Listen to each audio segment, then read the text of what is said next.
ಇವತ್ ನಾನ್ ನಿಮ್ಗೆ super easy method ಅಲ್ಲಿ ಚಿಕನ್ ಘೀ ರೋಸ್ಟ್ ಹೇಗೆ ಮಾಡೋದಂತ ತೋರಿಸ್ತೀನಿ. ನೀವು ಇನ್ನೂ ತನಕ ಘೀ ರೋಸ್ಟ್ ಮನೆಯಲ್ಲಿ ಮಾಡ್ಲಿಲ್ಲ ಆದ್ರೆ ಈ ರೀಲ್ ನೋಡಿ ನೀವು ಒಮ್ಮೆ ಟ್ರೈ ಮಾಡ್ಲೇಬೇಕು. ಫಸ್ಟ್ ಚಿಕನ್ ಗೆ ಸಾಲ್ಟ್, ಟರ್ಮರಿಕ್, ಶುಂಠಿ ಬೆಳ್ಳುಳ್ಳಿ ಪೇಸ್ಟ್ ಮತ್ತೆ ಮೊಸರು ಹಾಕಿ ಮಿಕ್ಸ್ ಮಾಡಿ ಅರ್ಧ ಗಂಟೆ ಮ್ಯಾರಿನೇಟ್ ಆಗ್ಲಿಕ್ಕೆ ಬಿಡಿ.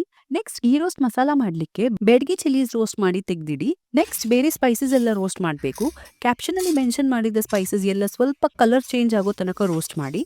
ಅದಕ್ಕೆ ಕ್ಯಾಶ್ಯೂಸ್, ಹುಣಸೆ ಹುಳಿ, ಸ್ವಲ್ಪ ಬೆಲ್ಲ ಮತ್ತೆ ರೋಸ್ಟ್ ಮಾಡಿದ ಕರಿಬೇವು ಹಾಕಿ ಜೊತೆಗೆ 10 ರಿಂದ 12 ಬೆಳ್ಳುಳ್ಳಿ ಎಸಲ್ ಹಾಕಿ ಸ್ವಲ್ಪ ನೀರ್ ಹಾಕಿ ಸ್ಮೂತ್ ಪೇಸ್ಟ್ ಮಾಡಬೇಕು. ನೆಕ್ಸ್ಟ್ ಘೀ ರೋಸ್ಟ್ ಮಾಡ್ಲಿಕ್ಕೆ ಸ್ವಲ್ಪ ಜಾಸ್ತಿನೇ ತುಪ್ಪ ಹಾಕಿ ಅದು ಬಿಸಿ ಆದ್ಮೇಲೆ ಇಡೀ ಗರಂ ಮಸಾಲೆ ಹಾಕಿ ಜೀರಿಗೆ, ಈರುಳ್ಳಿ, ಕರಿಬೇವು ಹಾಕಿ ಫ್ರೈ ಮಾಡಿ. ಇದಾದ್ಮೇಲೆ ಗ್ರೈಂಡ್ ಮಾಡಿದ ಮಸಾಲಾ ಪೇಸ್ಟ್ ಹಾಕಿ ಮಿನಿಮಮ್ 15 ನಿಮಿಷ ಈ ಮಸಾಲಾವನ್ನು ರೋಸ್ಟ್ ಮಾಡಬೇಕು. ಘೀ ಸೈಡ್ ಇಂದ ಸಪರೇಟ್ ಆಗುವ ತನಕ ರೋಸ್ಟ್ ಮಾಡಬೇಕು. 15 ನಿಮಿಷ ಆದ್ಮೇಲೆ ಘೀ ಸೆಪರೇಟ್ ಆಗೋದು ಕಾಣಿಸುತ್ತೆ. ಈಗ ಮ್ಯಾರಿನೇಟ್ ಮಾಡಿರುವ ಚಿಕನ್ ಹಾಕಿ ಚಿಕನ್ ಮತ್ತು ಮಸಾಲೆ ತುಪ್ಪದಲ್ಲಿ ಒಳ್ಳೆ ಅರ್ಧ ಗಂಟೆ ರೋಸ್ಟ್ ಮಾಡಬೇಕು. ರೋಸ್ಟಿಂಗ್ ಅಂದ್ರೆ ತುಪ್ಪ ಮಸಾಲೆಯಿಂದ ಸೆಪರೇಟ್ ಆಗ್ಬೇಕು. ಗ್ರೇವಿ ಕಲರ್ ತುಂಬಾ ಡಾರ್ಕ್ ಆಗ್ಬೇಕು. ಮಿನಿಮಮ್ 30 ರಿಂದ 40 ನಿಮಿಷ ರೋಸ್ಟ್ ಮಾಡಬೇಕು. ಘೀ ರೋಸ್ಟ್ ಅಲ್ಲಿ ಇದೇ ಎರಡು ತುಂಬಾ ಇಂಪಾರ್ಟೆಂಟ್ ಸ್ಟೆಪ್ಸ್. ಫಸ್ಟ್ ತುಂಬಾ ಘೀ ಹಾಕ್ಬೇಕು ಮತ್ತೆ ಮಸಾಲಾ ಘೀಯಲ್ಲಿ ಚೆನ್ನಾಗಿ 40 ನಿಮಿಷ ರೋಸ್ಟ್ ಮಾಡಬೇಕು. ಅದಕ್ಕೆ ಇದನ್ನು ಘೀ ರೋಸ್ಟ್ ಅಂತ ಕರೀತಾರೆ. ಹೀಗೆ ಮಾಡಿದ್ರೆ ಸೂಪರ್ ಡೆಲಿಷಿಯಸ್ ಚಿಕನ್ ಘೀ ರೋಸ್ಟ್ ರೆಡಿ ಆಗ್ತದೆ. ಡೀಟೇಲ್ ರೆಸಿಪಿ ಕಾಮೆಂಟ್ಸ್ ಮತ್ತೆ ನನ್ನ ಯೂಟ್ಯೂಬ್ ಚಾನೆಲ್ ನಲ್ಲಿ ಉಂಟು. ಓಕೆ, ಬರ್ಪೆ.